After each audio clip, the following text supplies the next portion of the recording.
Welcome to ZB9 news. Peddapalli జిల్లా మంతెనలో Congress party కార్యకర్తలు విస్తృత స్థాయి సమావేశం నిర్వహించారు. ఈ కార్యక్రమంలోని మంత్రి దుద్దేళ్ల శ్రీధర్ బాబు, చెన్నూరు ఎమ్మెల్యే గడ్డం వివేక్, సినీ నిర్మాత బండ్ల గణేష్ పాల్గొన్నారు. మంత్రి దుద్దేళ్ల శ్రీధర్ బాబు మాట్లాడుతూ రాజ్యాంగాన్ని మార్చి రిజర్వేషన్లను ఎత్తివేసే ఆలోచన బీజేపీ ప్రభుత్వం చేస్తోందని, దీనిపై మాట్లాడినందుకు ముఖ్యమంత్రి రేవంత్ రెడ్డిపై బీజేపీ కేసు పెట్టిందని, కాంగ్రెస్ పార్టీ పక్షాన దీన్ని ఖండిస్తున్నట్లుగా మంత్రి శ్రీధర్ బాబు పేర్కొన్నారు. ఆర్థిక క్రమశిక్షణ లేకుండా ఇష్టారాజ్యంగా అడ్డగోలుగా గత బీఆర్ఎస్ ప్రభుత్వం 7 లక్షల కోట్ల అప్పు చేసి రాష్ట్రాన్ని భ్రష్టు పట్టించిందని, కాంగ్రెస్ ప్రభుత్వం వచ్చిన వెంటనే ప్రజలకు ఇచ్చిన హామీలు నిలబెట్టుకునే ప్రయత్నం చేస్తున్నామని తెలిపారు. మే 13న ప్రతి ఒక్కరూ కాంగ్రెస్ పార్టీ చేతి గుర్తుకు ఓటు వేసి యువకుడు గడ్డం వంశీకృష్ణని భారీ మెజారిటీతో గెలిపించాలని కోరారు. ఈ కార్యక్రమంలోని మండల కాంగ్రెస్ పార్టీ నాయకులు, కార్యకర్తలు తదితరులు పాల్గొన్నారు.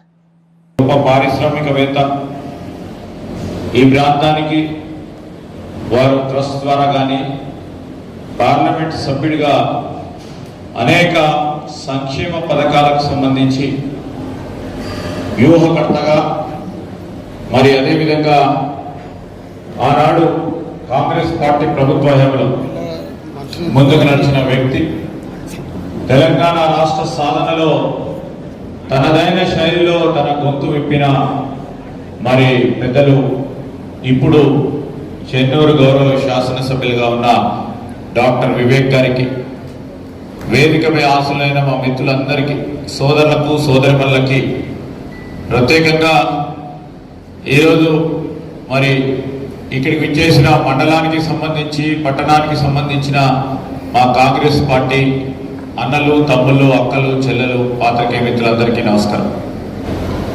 వెంకటస్వామి గారి మన్మడైన, ఎవరు కాదంటలేదు, వివేక్ గారి కొడుకు, ఈరోజు సేవ చేయాలనే దృక్పథం, అదేవిధంగా ఏమి ఆశించకుండా ప్రజలకు మేలు చేయాలనే ఆలోచన ఉన్న వ్యక్తి ప్రజల ముందుకొచ్చి నేను ప్రజా ప్రాతినిధ్యంలో ఉంటానని కాంగ్రెస్ పార్టీకి అర్జీ పెట్టుకున్నప్పుడు, కాంగ్రెస్ పార్టీ అన్ని ఆలోచన చేసి మరి వెంకటస్వామి గారి కుటుంబ సభ్యుడిగా వంశీ గారిని ఎంపిక చేస్తే, ఈరోజు బీజేపీ వారికి, అదేవిధంగా బీఆర్ఎస్కి సంబంధించిన వారు ఇంకే అంశం మాట్లాడతలేదు. ఇది ఒక్క విషయం మాట్లాడతారు. వారికి సూటిగా అడుగుతా ఉన్నా, ఈరోజు వెంకటస్వామి గారు ఉన్నారు ఇక్కడున్న చాలా మంది కార్మికులకే కానీ, కర్షకులకే కానీ ఈ ప్రాంత అభివృద్ధికి వారు కృషి చేసింది వాస్తవమా కాదా, ఈరోజు మన పార్టీలో నుంచి అక్కడ పోయిన వారు మనం అడుగుతా ఉన్నాం. ఇది కూడా మనం అందరం గుళ్ళకు పోతాం, గుడికి పోయి పూజ చేస్తాం, భక్తి మన మనసులో ఉంటుంది, ఇది మన వ్యక్తిగతం.